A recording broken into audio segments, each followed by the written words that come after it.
নমস্কার বন্ধুরা, আপনারা সকলে জানেন যে 2026 সালে বিধানসভা ভোট রয়েছে। এই 2026 সালের বিধানসভা ভোটের আগে রাজ্যের মাননীয় মুখ্যমন্ত্রী কিন্তু বিভিন্ন প্রকল্পের যে সহায়তা যে টাকা দিয়ে থাকেন বা সেই প্রকল্পের যে টাকা আপনারা পেয়ে থাকেন সেই টাকা কিন্তু বৃদ্ধি করে থাকে। তো এইবারে 2026 সালের বিধানসভা ভোটের আগে কি লক্ষ্মীর ভাণ্ডার অথবা বিধবা ভাতা বা বার্ধক্য ভাতা টাকা কি বাড়াবে, তো সেই বিষয় নিয়ে আজকের এই ভিডিওতে আলোচনা করব। তাই প্রথম থেকে শেষ পর্যন্ত ভিডিওটি স্কিপ না করে গুরুত্ব সহকারে দেখতে থাকুন। ফেসবুক থেকে ভিডিওটি দেখে থাকলে ফেসবুক পেজটিকে ফলো করবেন, ভিডিওটিকে শেয়ার করবেন এবং ইউটিউব থেকে দেখে থাকলে ইউটিউব চ্যানেলটিকে সাবস্ক্রাইব করে পাশে থাকবেন।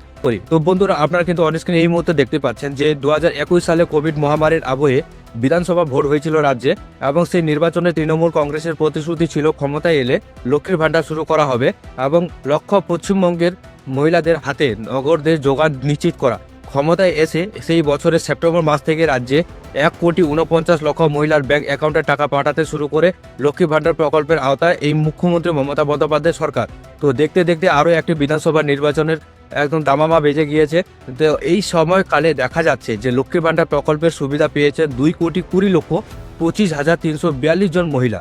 তো সামনে কিন্তু আবারও বিধানসভা ভোট চলে এসেছে 2026-এ। তো এই বিধানসভা ভোটের আগে অনেক মানুষ, অনেক মহিলা কিন্তু এখন চিন্তিত হয়ে পড়েছে যে আদৌ কি এই লক্ষ্মী ভাণ্ডারের প্রকল্পের টাকা অথবা বিধবা ভাতা বা বার্ধক্য ভাতা কি টাকা বাড়াতে পারে এই মুখ্যমন্ত্রী মমতা বন্দ্যোপাধ্যায় সরকার। তো সেই বিষয়ে বা সেই প্রশ্নের উত্তর কিন্তু আজকের এই ভিডিওতে জানতে পারবেন।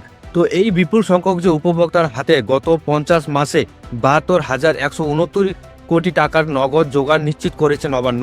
তো রাজ্যের কোষাগার থেকে এই টাকা দেওয়া হয়েছে।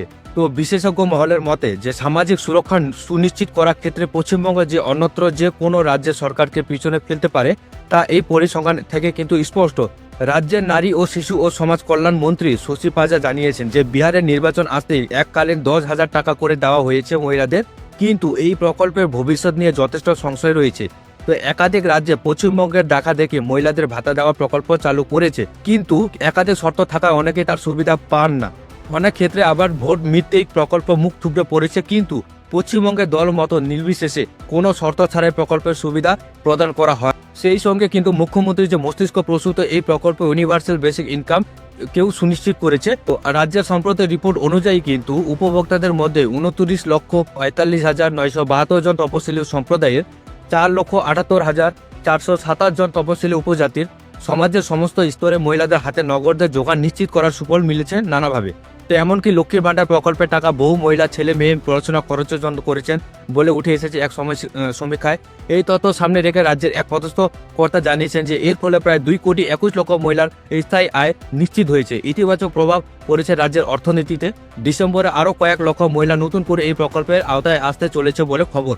তো যারা নতুন করে লক্ষ্মীর ভাণ্ডার আবেদন করেছেন পাড়ায় সমাধান বা দুয়ারে সরকার ক্যাম্পে, তো যারা এখনো পর্যন্ত আবেদন করার পরে কোনো টাকা পাননি বা তাদের অ্যাপ্লিকেশনটা প্রসেসে রয়েছে স্ট্যাটাসে, তো তারা কিন্তু চিন্তা করবেন না, তারা এই ডিসেম্বর মাসে হয়তো আপনারা লক্ষ্মীর ভাণ্ডার প্রকল্পের টাকায় কিন্তু পেতে পারেন।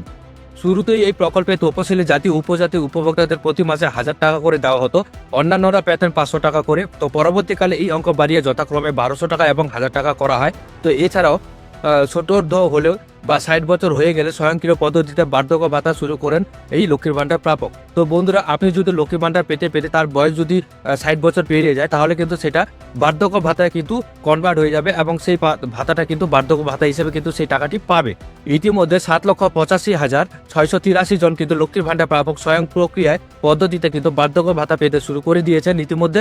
এবং তপশিলি জাতি 53,411 জন, তপশিলি উপজাতি 7,821 জন তপশিলি বন্ধু এবং জয় জোহার প্রকল্পের মাধ্যমে বার্ধক্য ভাতা শুরু করেছেন। তো বন্ধুরা, বুঝতেই পারছেন এখানে কিন্তু কোনোভাবে কিন্তু এখনো পর্যন্ত স্পষ্ট বলা হয়নি সরকারের তরফ থেকে যে এই লক্ষ্মীর ভাণ্ডার হয় বা বার্ধক্য ভাতা বা বিধবা ভাতা বা যে কোনো প্রকল্পের ভাতার যে টাকা, সেই টাকাটা যে অঙ্কটা বাড়বে তেমন কিন্তু কিছু বলা হয়নি এখানে।